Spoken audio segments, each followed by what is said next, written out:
I'm gonna turn it up once Tony and his friends, teachers get on. Mark, are you on, Mark? Yeah, I'm here. I'm just on mute. Okay, great. So all aboard, everybody's here minus Eileen. Okay, Jesse, are you ready to go live? Yes, we're live. Okay. So I need a motion and a second to enter into public session. Isn't Mark supposed to be doing that? No, Mark. Yeah, asked Lee, me- I asked Mylene to do it, so it's not a big deal. I don't have the papers in front of me, so Right. I'd rather have her do it so we go smoother and I'm not in person with everybody. Unless you want to hear my voice. Yeah, I did, actually. I'm sorry. Please don't be upset with me, Lee. Okay, so I need a motion and a second to enter into public session. Motion. Motion, second. All in favor? Aye. Aye. Aye. Okay, okay, so Jesse, would you mind doing the Pledge of Allegiance? Absolutely. I pledge allegiance to the flag of the United States of America and to the republic for which it stands, one nation, under God, indivisible, with liberty and justice. Great. We're gonna do a roll call and then I'll give you the opportunity to speak, okay, Jackie? Thank you. Jesse, can you do the roll call, please? We have Mrs. Augulus, trustee running the meeting for us. Present. Mr. Washaw, Present. Miss Kennedy, Present. and Mrs. Napolitano Furno. Present. And then from administration, we have Dr. Adams, Present. Mr. Kolahifar, Present. Mr. Middleman, Present. and Miss Villarreal. Present. And then myself as the district clerk. Okay, Jackie, you have the floor. I would like to make a statement on the record, please. Before tonight's meeting, I'd like to make this brief statement. In the beginning, when there was a lot of uncertainty about what the coronavirus was, I agreed to the virtual meetings. I agreed to do this because of the health and safety of the students, board, administration, and community as my top priority always. However, for the weeks that have now passed, I have been requesting to move the meetings back into the boardroom to allow the community an opportunity to voice their concerns in a live setting. I have not gotten the full support necessary to move the board meetings. I have gotten some, and I appreciate that. Even the governor's executive order clearly states that as long as social distancing and as long as we are socially distancing as possible, we can have a maximum of 50 people in the boardroom, and anyone extra can wait outside to be called in to speak like other districts have done. I'm extremely disappointed because I ran as a representative of the community. I wanted more transparency, and I don't feel like our Zoom meetings are transparent enough. I appreciate you guys allowing me to make this statement tonight, but I believe that silencing the taxpayers, the same taxpayers that it would be impossible to run this district without, is the wrong way to do business. I am going to log off for the rest of the meeting, and I hope that our next meeting will be done with the community's best interest in mind. I thank you for allowing me to make this statement on the record, and I wish all the students, teachers, administration, the best possible safe and healthy school year and reopening. I hope all goes well, and I will see you all on Thursday. Jesse, I understand there was one change to the meeting. We're adding on something to the consent agenda. I believe it was to the personnel schedule too. Oh, that's correct. I'm sorry. You're correct. Okay, was there any changes else to the meeting? No.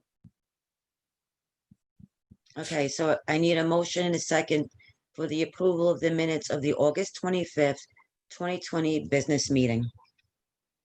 All motion, Second. all in favor? Aye. Aye. Aye. Okay, I need a motion and a second for the minutes of the August 26th, 2020 special meeting. I need a motion in a second. Motion. Second. Oh, all in favor? Aye. Aye. I need a motion in a second for the minutes of the September 4th, 2020 special meeting. I'll Oh, that- motion. That would, I'm sorry, that would be another change. They weren't ready, so they'll be on the September 22nd agenda.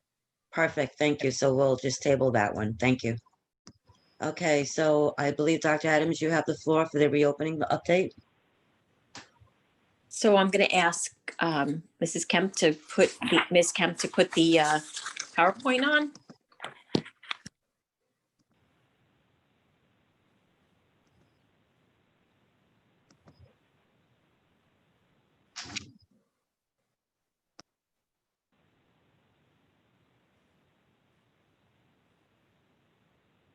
Okay, it's up. Whoops. So I'm sure folks out there have seen this one slide many times. We just wanted to give a brief overview of any of the updates and changes that have come since the last time you saw these slides, which was about a week and a half ago. So I'm just going to ask Jesse if you can move forward one slide. So the only change on this slide in the timeline of reopening was on August 24th. Governor Cuomo directed that low and medium impact interscholastic athletics can be offered as of September 21st. However, we as a school district are under the auspices of Section 11, which is the NISBA arm that runs athletics in Suffolk County. And Section 8 actually last week voted not to move forward with a fall season, but Section 11 decided to do a little bit more research and figure out if a fall season can happen. At this point, we're awaiting their guidance. We're expecting that later this week. Next slide.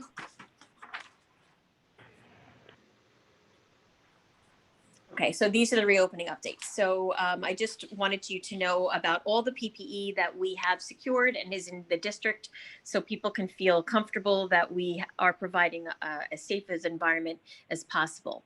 We have minimally a 3-month supply of disposable masks. Thank you to the board at the last business meeting. You approved 2 other contracts for us to go for masks that are reusable. We have secured and actually in many of our district and many of our buildings, transparent cubbies are ready for each student's desk. And I'll show you some pictures of what that looks like in certain classrooms from earlier today. The hand sanitizers are in our hallways and in all of our classrooms without sinks. Linda, I'm sorry to interrupt you, but Yeah. I just would like for you to go a little further into detail with the cubbies. Now you're talking about the plexiglass enclosure, I guess trifold. Yes. Could you go into a little bit more detail about that? Because we were receiving some emails regarding the weight of it, the safety of the material, the clips that are on the desk. So if you would mind just giving a little details on that, please. Sure. They're approximately, I'm going to say 18 inches, between 18 and 20 inches high, maybe a little higher than that. They are a trifold. They do have handles in all 3 of the sides. So when you close them up, they can be carried and transported. There are 3 clips that will be put on each desk, 1 for each side and 1 for the front of it. They slip right into a clip. It's just a groove, and the actual side fits into that groove. They're reasonably easy to pop in and out. The majority of the kids who will be moving them, because what we're anticipating is since this is an airborne illness, everyone will be masked, and this is just another layer of protection to kind of keep people's air surrounding them. So we didn't want kids to move from room to room and go into different people's space. So our majority of our 6th graders are in the same classroom all day long. I think they move for maybe one of our, I think it's physical education. They actually move, but they won't need to take their cubbies with them because they will be going back to that regular classroom. 7th and 8th grade moves once, so it will be moved only once by our 7th and 8th graders. and it's our high school students that will be moving these to the hallways. They are not heavy. They are thicker than a lot of the ones that we saw, but thin enough to carry around. It's not a permanent fixture to the desk, so it is a little bit, it's a thin piece of plastic, but it's reasonably. It's as good as we could get, and we are one of the few places on Long Island that actually got them in. Some of them that ordered them even earlier than we did from other places did not get them in on time. Ours are all in. Many of our buildings already have the clips on, and the teachers, they were in every classroom that I went into today. So, but they will be carried around. They will be left in the 9th period class of the middle school and the high school, and it will be part of the sanitizing process of the end of the school day. So they will be misted down along with the desks by the custodians at the end of the day. So students will not be carrying them home. They will not be taking them on the bus. They will not be responsible for cleaning them. And the next morning when they get back into their classroom, there will be a sanitized desk and cubby for every student there and available.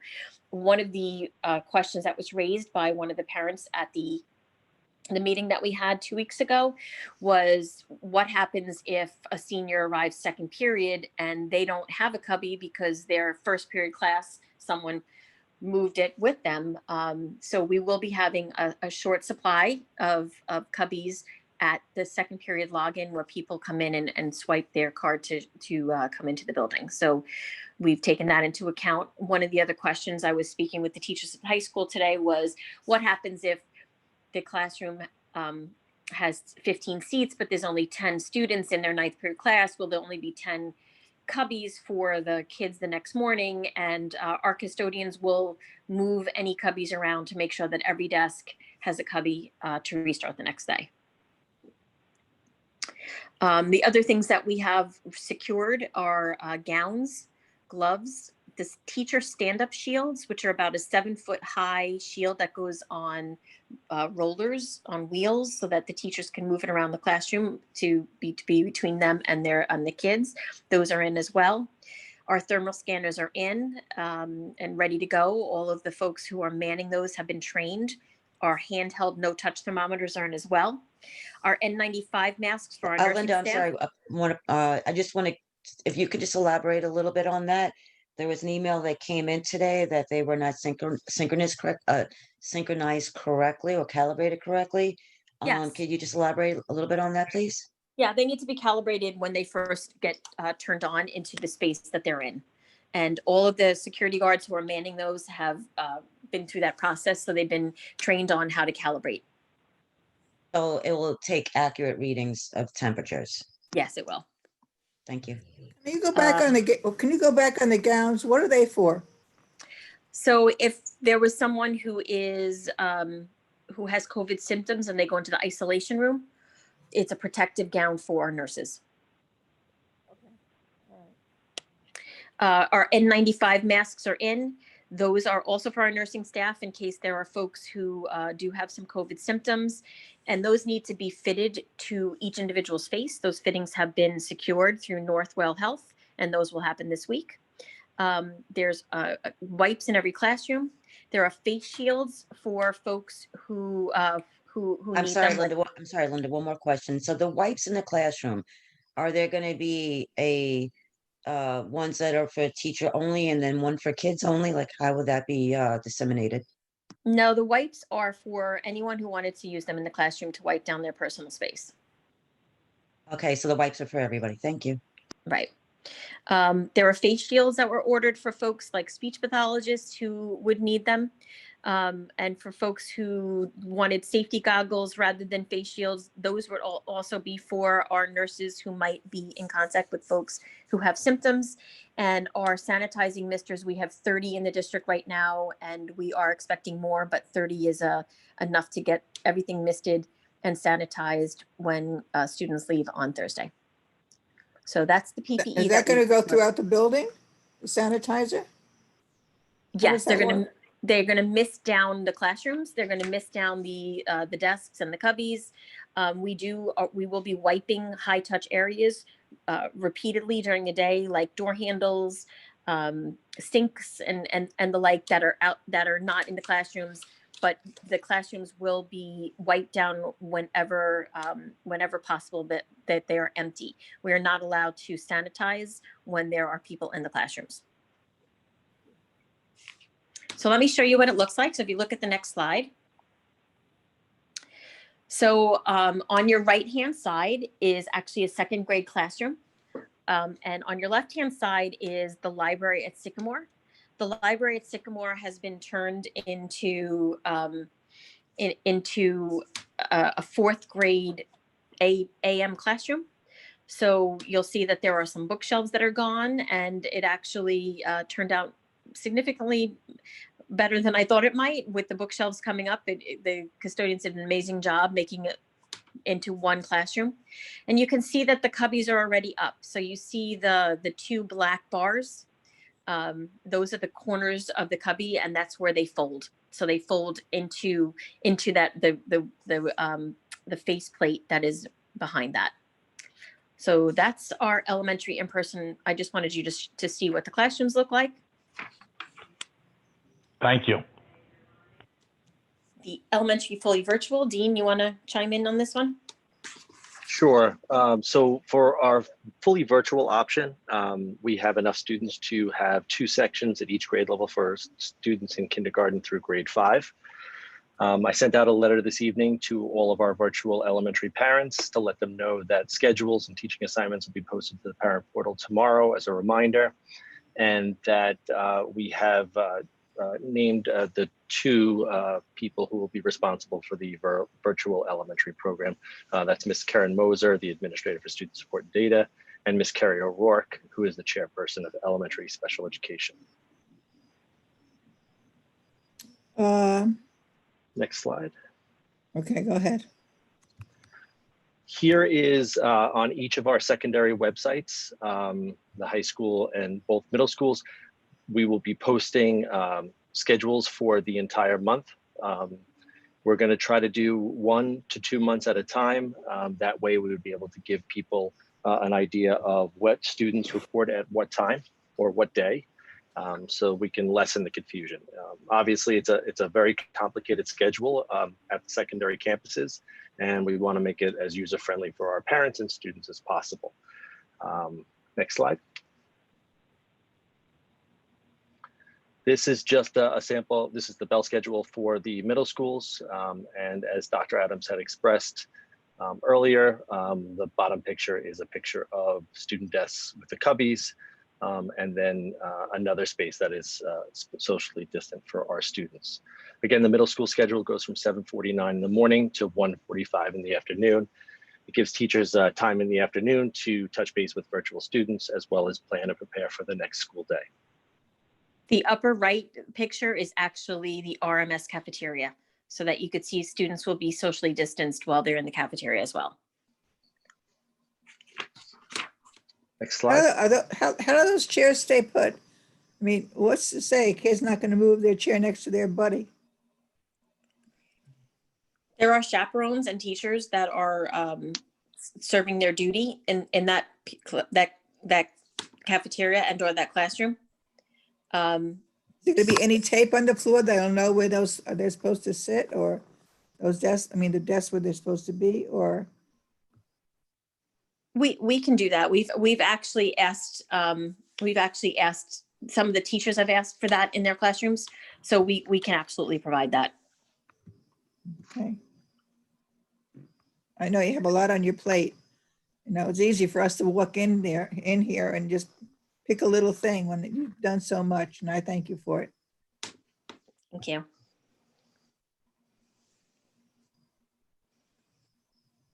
Next slide, please.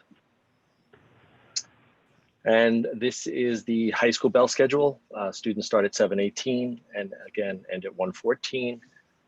It provides time in the afternoon for teachers to touch base with their virtual students and or use that time for planning and preparation purposes. I'll let Dr. Adams explain the pictures on the right.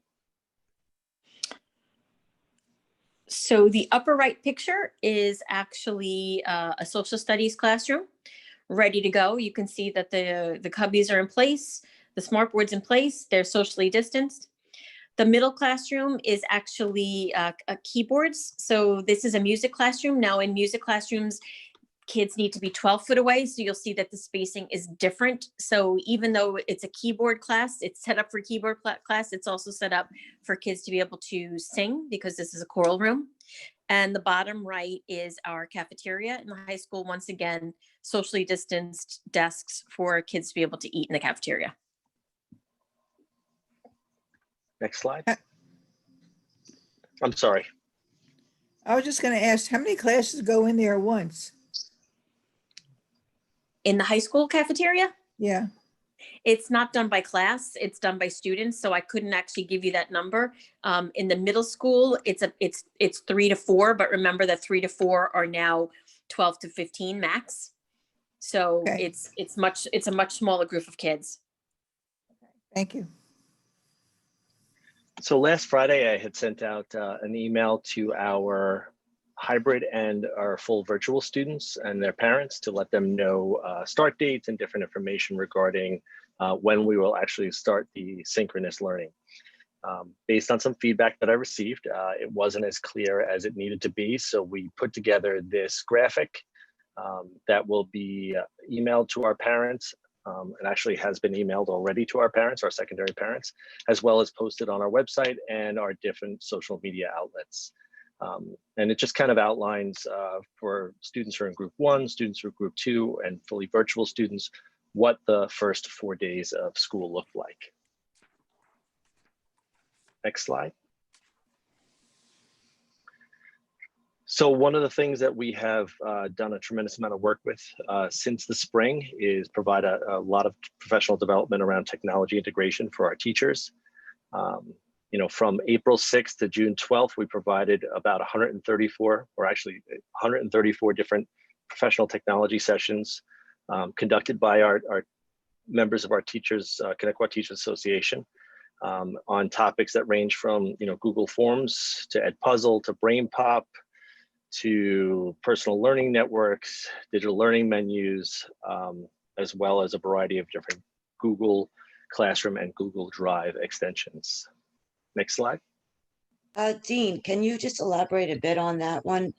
So that was during the springtime while we were in session that these platforms were introduced and the teachers had the opportunity for professional development. Are these professional developments mandated, or were they just something that if they wanted to add something to their toolbox is having additional knowledge on some of these platforms? Great question. In the spring, they were optional. Many of our teachers reached out. I can get you the exact number of teachers who participated in the 134 professional development sessions we conducted. But it was an optional platform for them to be able to access. It was resources that they were able to use in real time during the closure. And, you know, I will definitely forward that information to the board about the number of teachers that participated in those sessions. Yeah, that would be great because I'd like to know how many teachers had participated in this because I do recognize a lot of these platforms and they're pretty good. I know my daughter-in-law had used quite a few of these platforms. I've seen her use it. So thank you for allowing to have this added resource. Thank you. We have two phenomenal staff developers who have been working with our teachers for you know, several years now. Both of them are Connecticut teachers, and I think that's a great thing for us because it provides that connection to our instructional staff. And you know, basically the way it's been working is they've been available 24 hours a day, 7 days a week via email for our staff, as well as some of the live sessions that we've produced. So if you go to the next slide. The last 2 weeks in June, the professional development became mandatory because of the calendar that we had adjusted in the spring. We provided 24 different technology professional development sessions. And this was around, it was organized by department at the secondary level, which turned out to be a really effective tool for us and a really effective platform for our teachers as well. And that same platform carried into the Planning for Superintendent's Conference Day. And here again, you know, digital classroom their wrap up and startup, organizing your drive, digital choice boards, integrating math using technology tools. So there's a variety of different things. All of the software and or platforms are available for our teachers to use during their instructional time. So these Next were slide. interactive. So if teachers had questions, would you say that the majority, if not all, our teachers are proficient in, say, Google Classroom, Google Meets?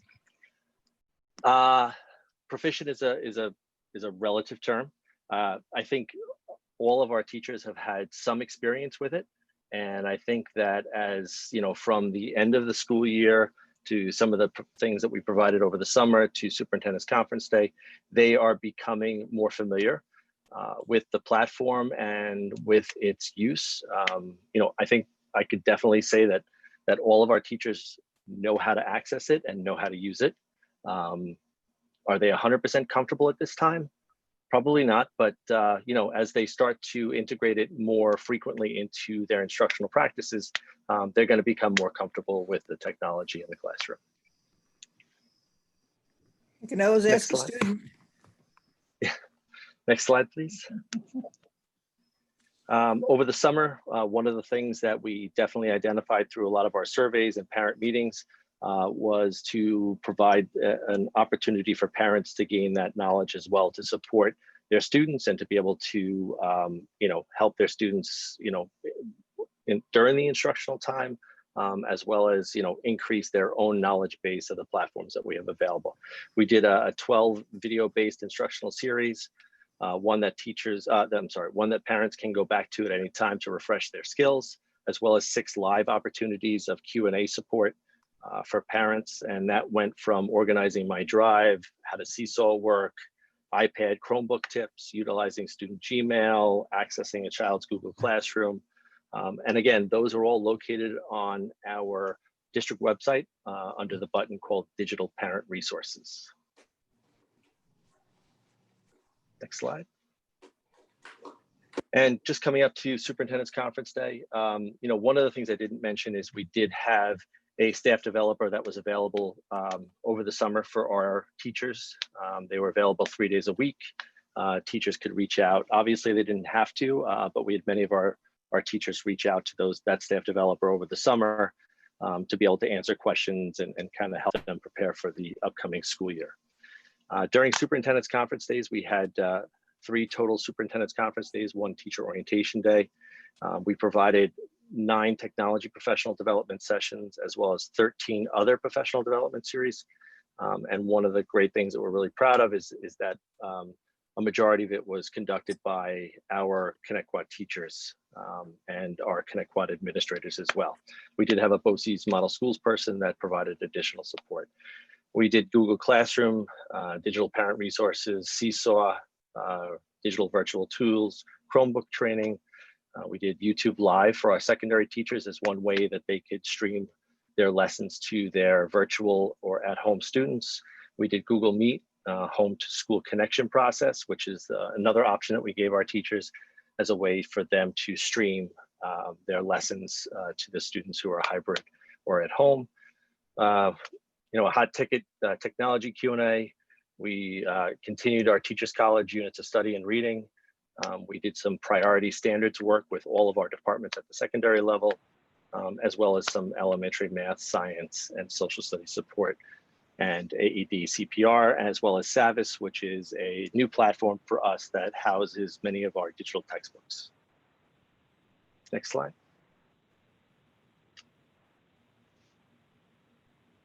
Ms. Villarreal is going to fill us in on the changes to child nutrition services.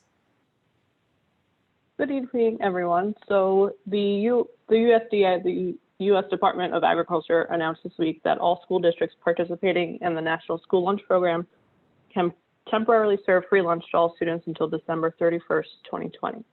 So with this change, it means that every single student and every single parent still must utilize the FD Meal Planner platform. The information is listed on the website. A letter was sent home to parents via email on Friday, but all information can be found on the district's website.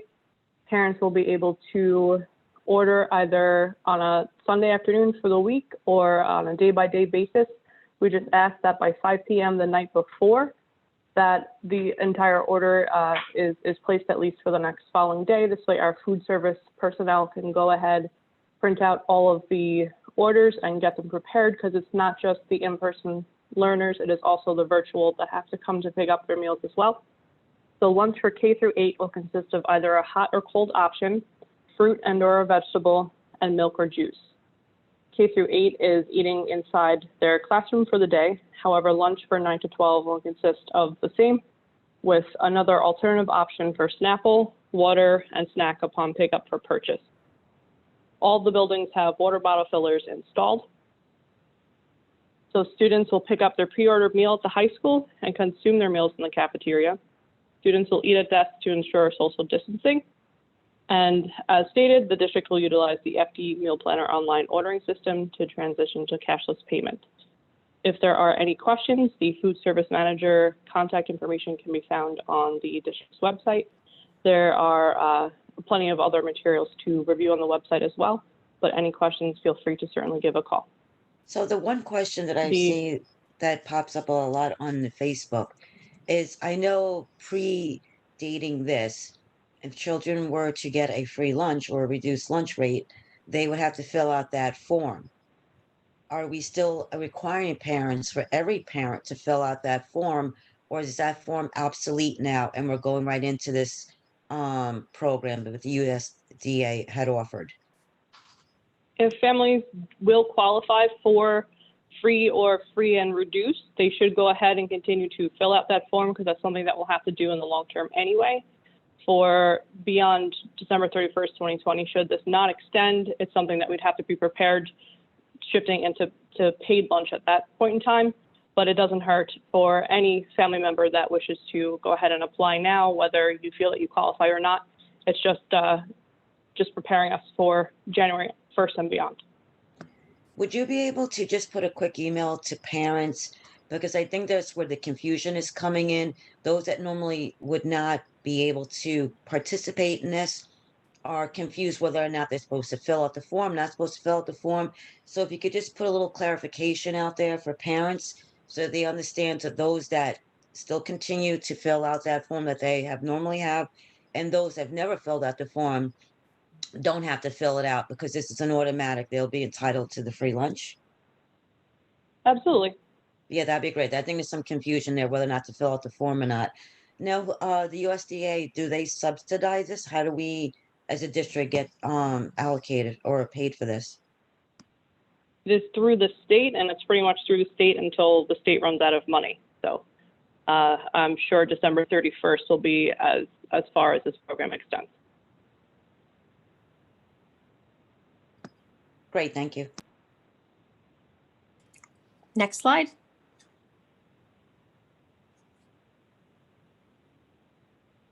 Is transportation slide. So at our last presentation, we were still trying to sort out for the BOCES program. We were going to transport the students from their homes to the morning program, and first we were going to require parents to bring the PM BOCES students to the high school to meet the shuttle. But we have since been able to figure out transportation, and we will now pick the PM BOCES students up from their respective bus stops and then send them to the high school to catch the BOCES shuttle. Although students, as they come to the buildings, will go through the thermal scanner, we still ask that parents screen students prior to arriving at the bus stop or school building for fever of 100 or higher. This is to ensure everyone's safety, and you can't currently be too cautious. Students must maintain social distancing at bus stops, so each student will board the bus one at a time and exit the bus one at a time. Everything will be socially distant, so one student will be in each seat where indicated. Every seat will be marked. Every bus will have signage, except if children are from the same household, in which case they can sit 2 to a seat or 3 to a seat, depending on the age. Face coverings must be worn at all times when on school buses. All school buses will be equipped with additional face masks. Should a student forget, they will certainly be provided with one as they board the bus. Secondary schools will dismiss earlier to accommodate additional elementary bus runs, and this is because February or any time before Corona began, before social distance was a thing. Traditionally, a big bus can seat 66 passengers, but to maintain social distancing requirements now, we are only able to put 22 students on a bus. So with having 22 students on a bus, this certainly and significantly shifts the entire transportation operation. And finally, the cleaning and disinfection of high-touch services after all morning and afternoon runs. That is that for that slide. Thank you for Thank you. making that accommodation, because I know some parents were very concerned that, you know, they're working, parents are working, how would their children be able to attend the afternoon BOCES piece? So thank you for the district for making this all come together and work out for parents. Thank you. Okay, next slide, please. So I'm just going to go quickly through these again. We're already hearing that there are school districts that are closing down because of the surrounding community and their infection rate. And so I just want to reiterate what these symptoms are of COVID.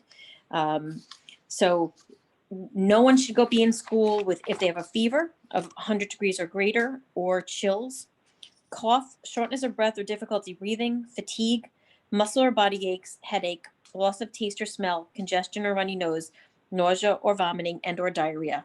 So we just need to be on the lookout for our teachers, our parents, our all of our staff. No one should be in school when any of these symptoms are in your own body, or if you've been in contact with someone with COVID and you're not an essential worker. So we just need to make sure if our children have any of these, that their parents should keep them home just to keep our community safe. Moving forward. Parents daily will have to attest that before putting their child on a bus or transporting them to school, that their child does not have a fever of 100 degrees or greater and are experiencing none of those common symptoms, that their children do not have flushed cheeks, rapid or difficulty breathing, fatigue, or irritability. We do have thermal scanning machines that the students will walk through upon arrival to school, but as we know that this is just a secondary measure. And then the attestation that you've seen all over the place, that you haven't been in close or proximate contact in the past 14 days with anyone who's tested positive through a diagnostic test or has symptoms. Have you tested positive? Have you experienced any symptoms or temperature greater than 100 degrees, or if you've traveled internationally or from a state with widespread community transmission? So that will be answered by our parents daily. It's already answered by our staff and our faculty.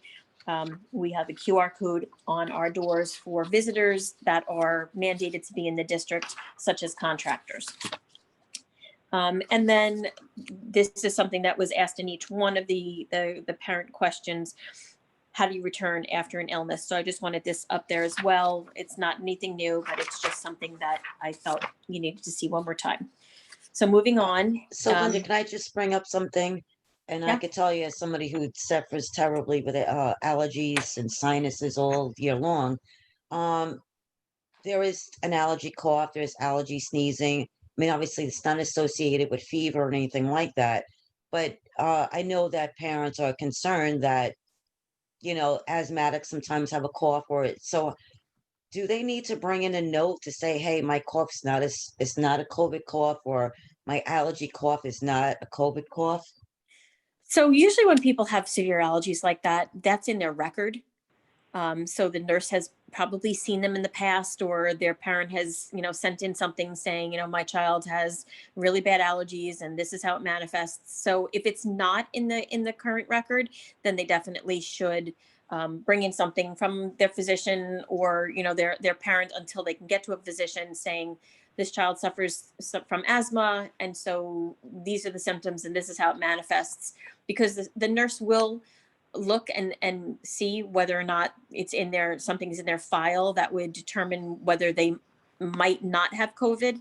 But if they're having a really bad allergy day or a really bad cough day, or might be better off keeping them home than having them sent to the isolation room where there could very well be someone who has COVID symptoms. But definitely get it in their record. Okay, so I'm going to move forward. As I said earlier, there's already a district who is closed down for 2 weeks because the community transmission rate is high, and they were directed by the Department of Health to close So I'm going to ask Mr. Middleman to explain the next few slides.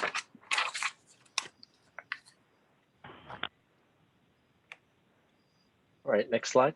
So in the event that we are closed, just want to remind everybody, as per our reopening plan that is posted on the district website, fully remote students will remain the same. Remote instruction for all in-person students on the elementary level. We will obviously prioritize and focus on math and literacy instruction. There'll be a minimum of 2 asynchronous mini lessons posted per day. There'll be synchronous instruction every day for targeted small group instruction, and student work will primarily be posted through Google Classroom depending on the age of the students. And the specials will be virtually scheduled into the student's day. Next slide. For our students in grades 6 through 12, their schedule will be reconfigured. It'll be a 9-period schedule consisting of 25-minute periods. There'll be synchronous learning during each of the 25-minute block. Student synchronous day will start at 8:55 and end at 1:20. In addition, there'll be asynchronous mini lessons and activities that'll be posted by 2 p.m. With a due date no sooner than the next day's class period. Next slide. So Dean, how will attendance be taken? So the children would be required to sign in at every appointed period of time. Correct. Is that correct? Okay, thank you. And I think that was feedback we received from our parents, as from some of the surveys as well as the parent meetings that we held, and also feedback from our teachers that that structure was really important for kids, and making sure that we maintain that structure for them during either an intermittent closure or a long-term closure has been is proven to be beneficial. Will prove to be beneficial for our students.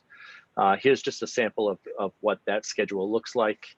Our students will have from 7:18 at the high school or 7:49 at the middle schools to 8:55 to have time to complete work. The day starts at 8:55, goes until 1:20, and again there'll be time in the afternoon for students to complete work, as well as teachers posting assignments by 2 p.m. at the end of that day. Next slide. So I was Dr. in the high Adams? school. I was in the high school today, talking to teachers and seeing the setups and making sure that we were ready.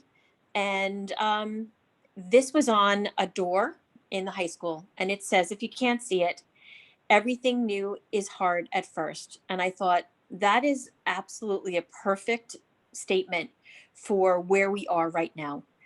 The truth is that we've never done synchronous instruction. We've never done hybrid instruction. We've never done virtual instruction. We've never done live streaming.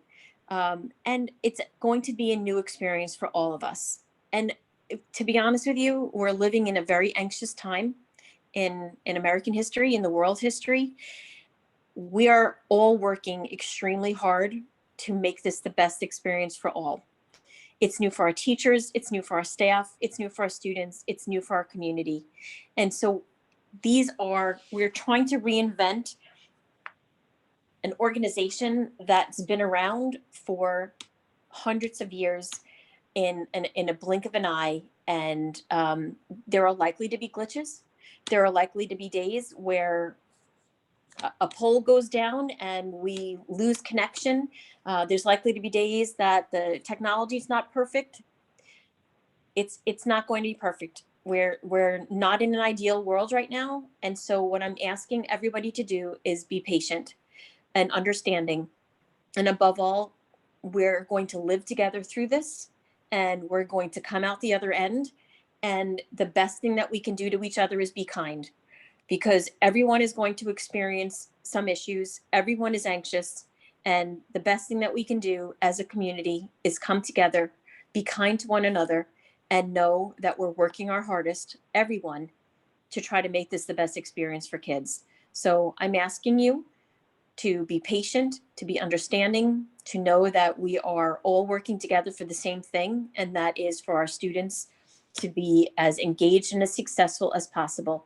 So coming out the other end, the best thing that we can do is be kind to one another and understanding that we're all new in this and we're going to get through it. Next slide.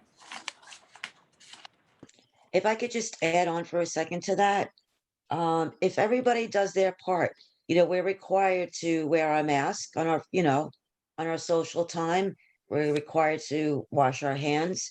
If we can all do that together, do the social distancing piece, I'm feeling very positive that this model that you've created, and unfortunately, like you have mentioned, it's anxious times and at different times, and that if we can all work together as a community to help this model be as successful as possible. Of course, there's going to be glitches in there, but I think the top priority for everybody is their health and safety. I think we can work out the glitches as they come along, but health and safety is obviously the most important piece of it. And if we can all do our part, again, by wearing our mask on our personal time, our social time, and washing our hands and doing everything necessary, I really do feel optimistic that we can, go far in this plan. Thank you, Madeline. I'd agree.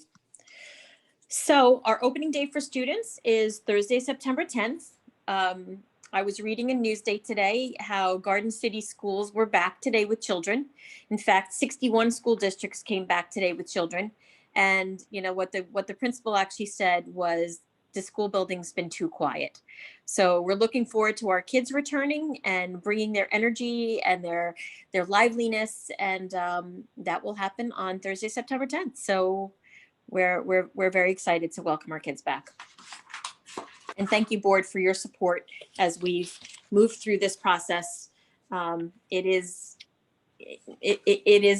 all new, and I thank you all for your support as we move through it. And there are going to be glitches, and I thank you all for really putting together the ability for us to hire the people that we needed, because we had that discussion on Friday about the millions of dollars we are putting into our kids, and by hiring more people to make sure that they're going to be well educated moving forward. So thank you so much for your support.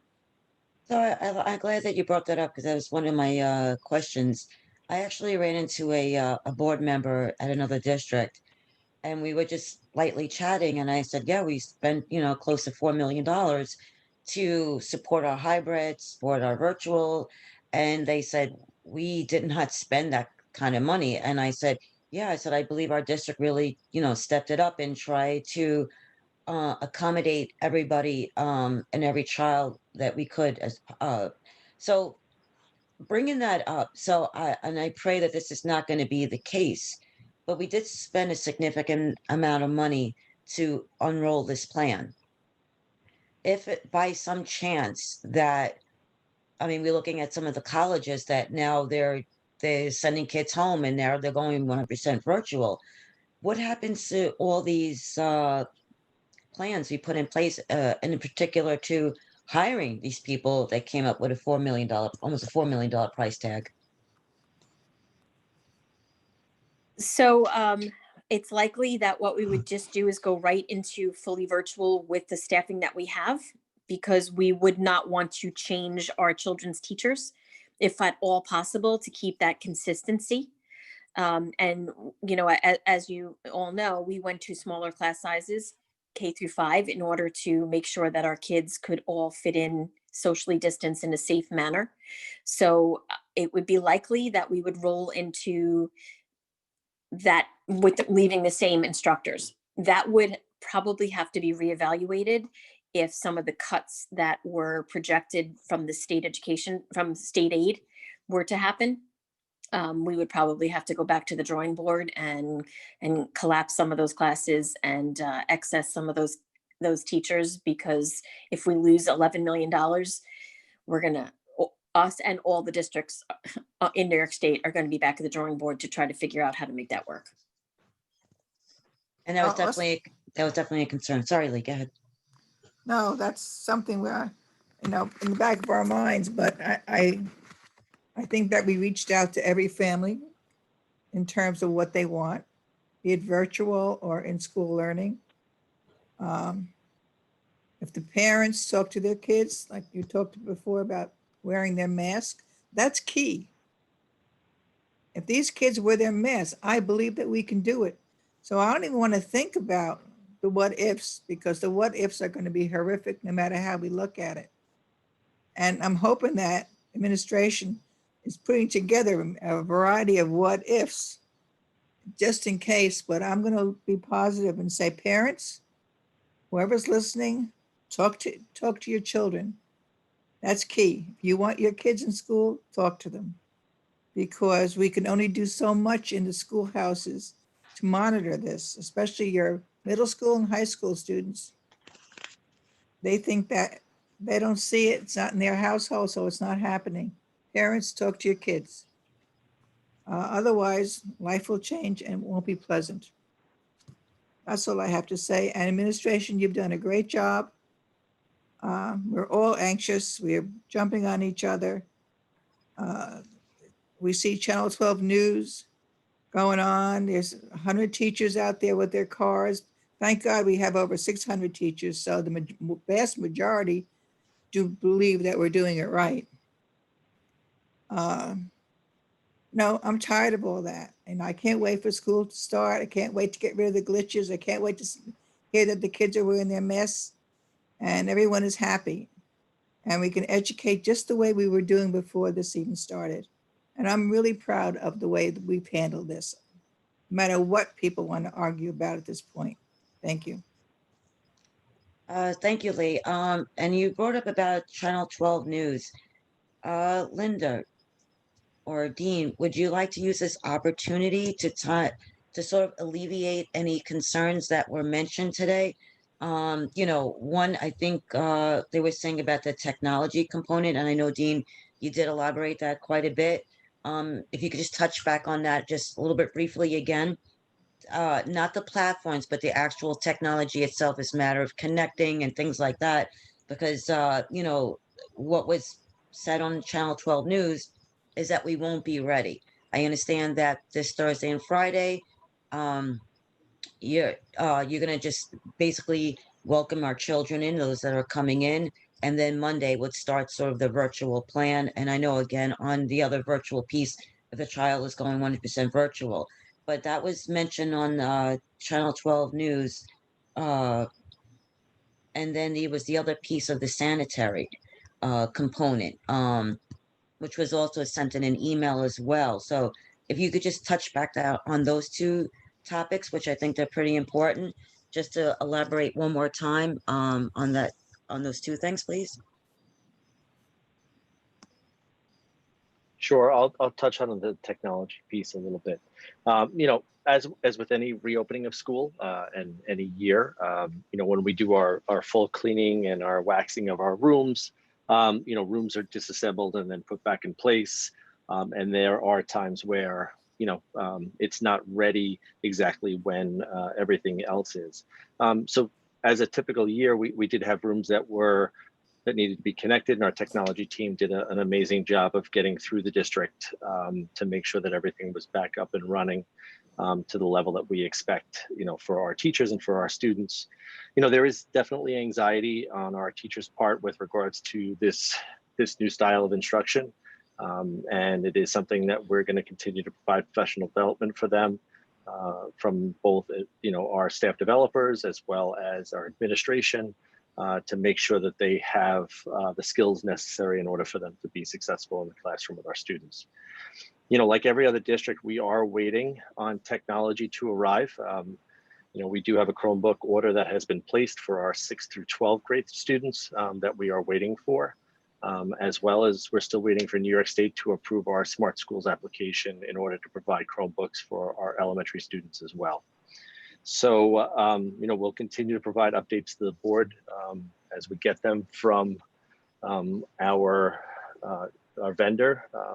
But as of right now, we're still waiting for those Chromebooks to arrive. How many are there? How many that we've given out last year? So we gave out about 1,500 last year. But one of the things that we were able to do is we did outfit each of our teachers with a Chromebook. And that was K through 12, as well as all of our special area teachers and support staff. So we're excited about that opportunity. It does provide them with an additional resource that they could use in the classroom.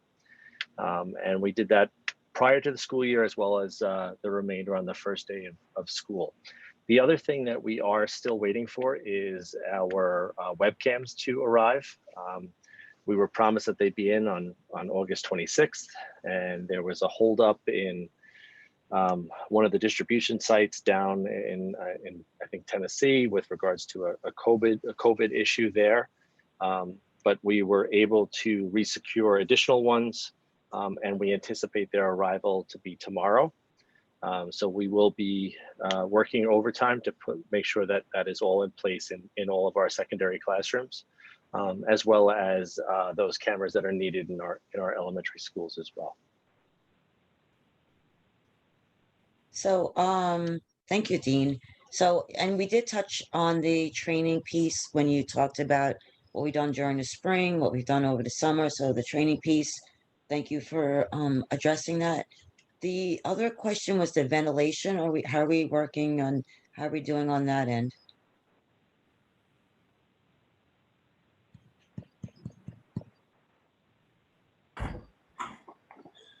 Linda, can you hear me? Yes, we can hear you.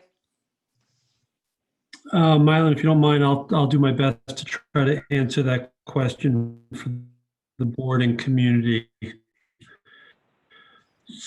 So several months ago, Tim Dungate, who's the spaces throughout the entire district that are on our BM, we did not have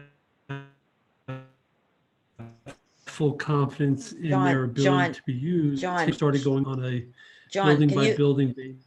John, can you get into a better, I hear you, Mylan. yeah, can you get into a better location where you're getting a little choppy there?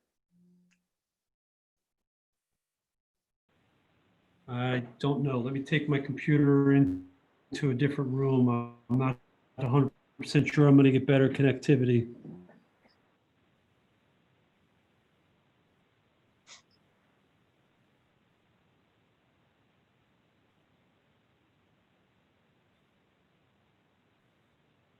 Can anybody hear me at this point? Yeah, if you don't mind just repeating from the beginning, because we weren't able to hear you clearly through what you were saying.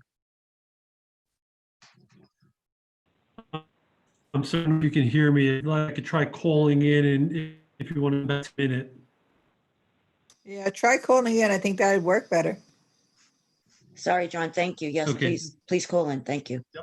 Give me I know we one hired moment. I'm sorry. a lot more custodial staff. We're approving more tonight. Yes, we hired, we were looking for 12 additional custodians to come in and help us.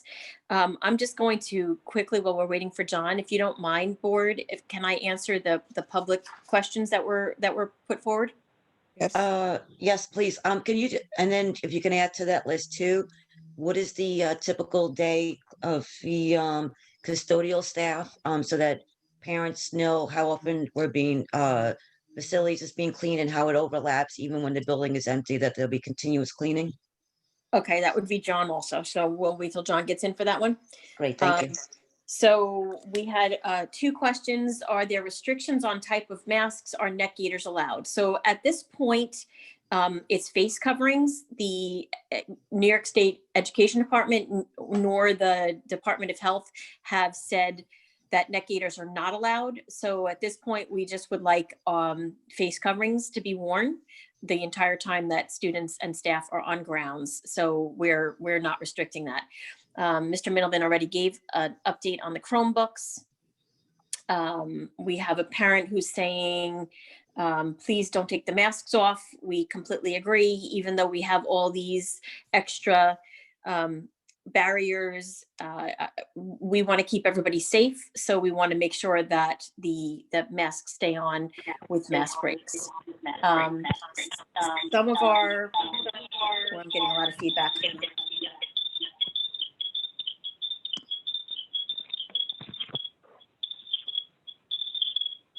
I think, okay, so so we're this parent also asked about folks who have allergies and the like, and we've already answered that one. So She's suggesting keep their child home for minor ailments. I'm suggesting the same thing as well. It would be just behoove that person not to put that child in a situation where they're being put in the isolation room and being looked over for COVID.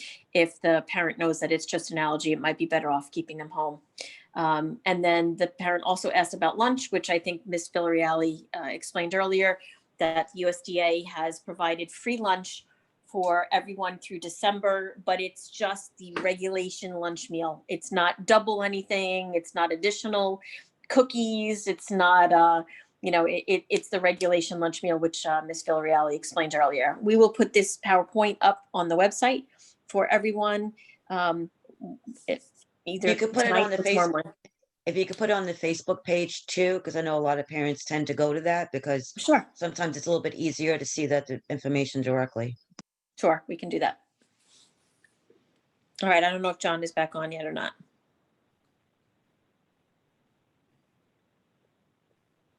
Okay, while we wait for John, there was another question that was emailed to the board today about the placement of seats and those that were very close to the smart board. Would you be able to address that? So we laid out the classrooms and a lot of teachers were moving desks around because they weren't really sure that they liked the layout. We are trying to space within 6 foot, with that 6 foot barrier in mind. So it's potential that the classroom doesn't feel the way it normally would have felt. We can certainly look at those if it's too close to the smartboard, the child will not be able to see the smartboard, obviously. So we can certainly look at those classrooms. They really should be working with their principals, or in the middle school and high school, they can be working with their directors to just make sure that everybody is safe and in the right spots. And, if class is starting to get so that the classroom is too small for the amount of kids that are there, we may need to look at some scheduling changes, but it should really be something that they're working with their head custodian and their principals over if the room is not conducive. There may also be extra furniture in that room that needs to come out in order to lay the room out more conducively to children being able to see the smartboard. Are we going to be putting like markers on the floor so that, say, if chairs or desks get moved, they know to be placed back onto the markers? So that was not something that we had anticipated doing. That's going to take hundreds of hours. And I know Mrs. Kennedy talked about that earlier, and we can certainly do that over time. But it's not going to be done before school starts. That's for sure.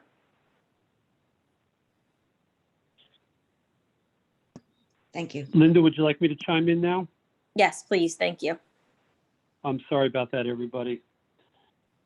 So let me go back to the ventilation real quickly. I don't know if you heard what I said earlier regarding myself and Tim going through our building management system. It's the electronic system that allows us to do everything remotely through the computer. That was our first step, looking at the BMS system to see what areas are properly controlled and what areas still need to be added to the system. Once we looked at that, there were certain spaces that were not included on the BMS system for any number of reasons, but they were not there. We then assessed each one of those individually. Tim himself was working with either the architect, the heating and ventilation contractors, and our own guys as well. They've been going to the buildings, and Tim personally has been going to the buildings and having conversations with the principals regarding spaces. We've also been taking some of the information that we've received from the teachers union and teachers in particular that are concerned about individual spaces, and we're looking at them with a finer detail as well. If Tim does find an area that does not have ventilation as defined and needed by the building code, we are then going to let the principals know that either we have to relocate the use for that building, for that room, until we can restore it to a reliable semblance of ventilation, or maybe not use it again until some later time. So, the ventilation side of it is ongoing. Mechanical systems are not perfect. They do They do run into problems periodically, so it's going to be a constant evaluation, and one of the daily processes that we have to go through with all the heads and chiefs and like I said, our maintenance mechanics, as well as Tim and the custodial supervisor. It's a monumental task to monitor it all, and then obviously keeping everything running as efficiently and effectively as possible. Thank you, Were there John. other questions? Was there anything else that I missed while I was trying to sign back in? Yeah, yes, there was one more. I'm sorry, John. Can you just go through a day of the custodial staff, what would be required as far as the sanitizing piece? So it varies from building to building because the buildings are being used substantially different, especially when you look at the elementary school versus the middle school and the high school. In the cases of the elementary schools where the children are staying in their classrooms for the large majority of the day, we're not going to have a lot of opportunities to get into those rooms, nor do we have a lot of need to get into those rooms to clean them multiple times throughout the course of the day.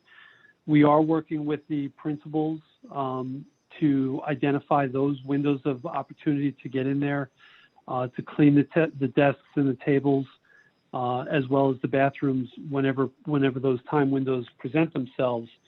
But we really will not have to worry about as many children, passing in the hallways, changing classes and stuff of that nature. So the custodians in those buildings are actually in the process of developing their schedule. The custodial supervisor has been working with each of the respective buildings. Now that we have a few more members of the team that were approved last Friday, and there are a few more that are slated to be approved tonight, we are using them throughout the buildings, and it varies. We have our custodial staff comes in at 6 o'clock in the morning.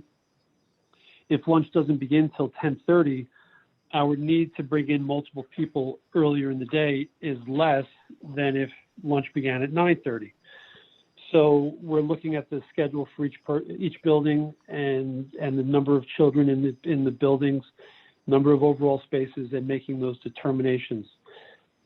I don't know if it's going to be perfect. I think there's probably going to be some shifts that evolve and change. We may find that we need to bring more people in earlier, or we may start utilizing, people in different manners based upon what we're experiencing in the first couple days of reopening.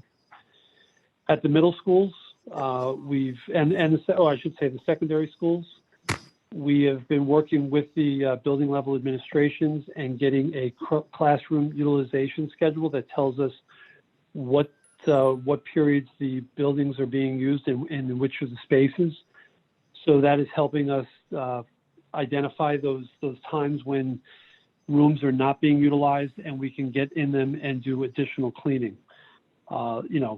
That said, if a room's not being used first and second period, we're not going to go in there first and second period to clean a room that was cleaned before the start of the school day. We're going to be, utilizing the staff when we have the most number of empty classrooms and shuffling them accordingly throughout the day. And it's going to be quite a learning process because the amount of things that we're adding to their list of duties has increased tremendously. So it's really going to be a question of figuring out how to best utilize the resources we have and keep everything as clean and sanitized and disinfected as we possibly can. Thank you, John. I really appreciate that. Linda, my last question to you is, does every student have access to the parent portal? And if they don't, what is the procedures to get access to the portal?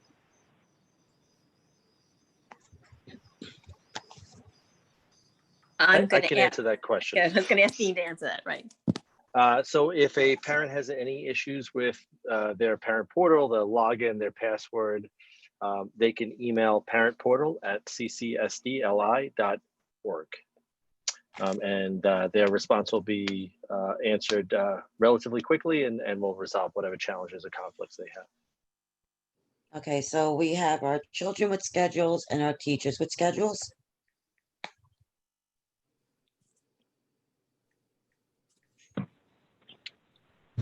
Which level? For K through 12. So everybody has a schedule, everybody has a roster. So in my communication this evening that I sent to our virtual elementary families, because the board meeting tonight, we were appointing some staff that they will have the information posted tomorrow, September 9th. The remainder of the elementary students who are in person, their information was posted on September 2nd in the parent portal. But for all of our in-person middle school and high school students, their schedules will be posted, I believe, tomorrow. Great, thank you.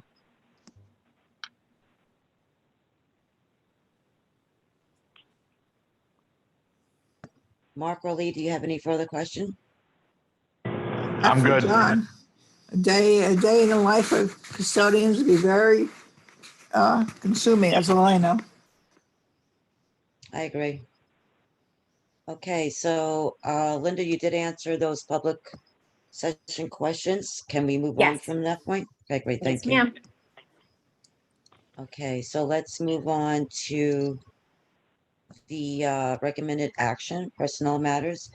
I need a motion for, and a second for Schedule 1, resignations, terminations, and leaves of absence. All motion, Second, all in favor? Aye. aye, Aye. Lee, are you an aye? yes, I said aye, I'm sorry. Okay. I need a motion, a second for Schedule 2, appointments, tenure, salary changes. All motion, Second, all in favor? aye, Okay, great. I need a motion, a second for, okay, so is this you, Valerie, for resolution template? Hmm.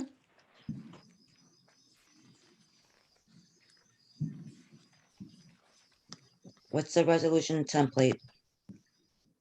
I think that's just a placeholder that was left there. Okay, great. All right, so I need a motion, a second for the treasury's report. And then if you Motion. have any questions, I'll second that. Any no questions? questions. Mark, any questions? Good. Okay, I need all in favor? Aye, Aye. Aye. Okay, appropriation status for July 1st, 2020 through July 31st, 2020. I need a motion in a second. motion, Motion. All in second, favor? All in favor? Aye. Aye. Okay, I need a motion a second for the revenue status report July 1st, 2020 through July 31st, 2020. All motion, Second. all in favor? aye, Aye. I need a motion a second for the overtime report for July 1st to 2020 through July 31st, 2020. motion, Lee motions, I'll second. All in favor? aye, Aye. Okay, so I need a motion a second for the budget transfers. Motion. I'll second it. All in favor? aye, Aye. Okay, so we have consent items 2 through 10. Oh, by the way, I just want to go back to the Schedule 2 as amended. We did add on a interim AP for the high school. So I just wanted to isn't that clarify on that. there? Yes, I just wanted to make a clarification. I should have said that when I asked for the motion as amended. So for the Schedule 2, we did add on the AP interim for the high school. Okay, I'm going to the consent agenda. I need a motion, a second for items 2 through 10. Motion, I'll second that. Does the board have any questions? I do not have any questions. No. Thank you. And all in favor? Aye, Aye. Aye. I believe that we are completed our meeting for today.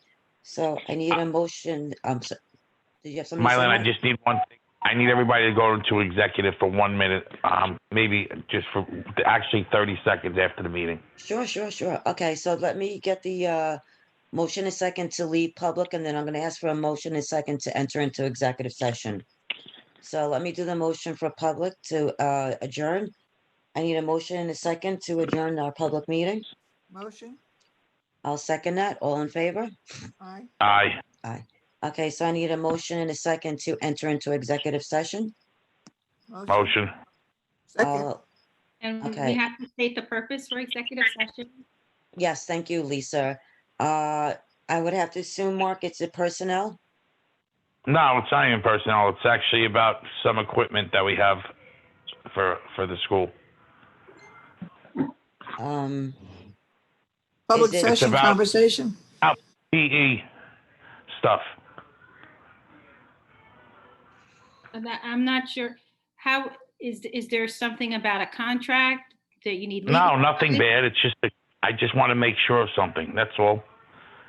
I'm allowed to do it. It's executive. That's nothing about anybody in particular.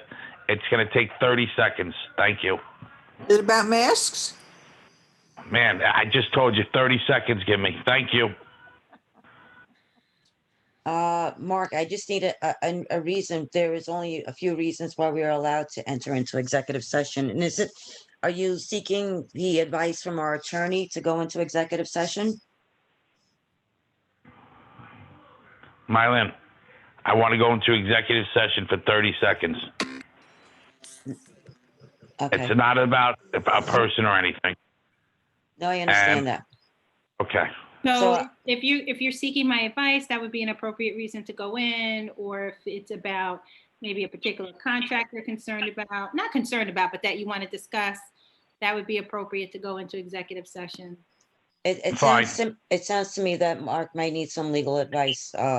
So we're gonna go into executive session to seek your advice on, A legal matter. Perfect. Thank you. yes, okay, so I need a motion and a second to enter into executive session. Motion. I'll second that. All in favor? Aye. Aye. Lee, aye? Lee? What? Yes, I said aye. Okay, We have thank to you. go, we have to go back to the other numbers now? Yes, I have to go back to executive number. Okay. Good night, everyone. Good night. Good night. Thank you. Sorry about this. No problem. Good night.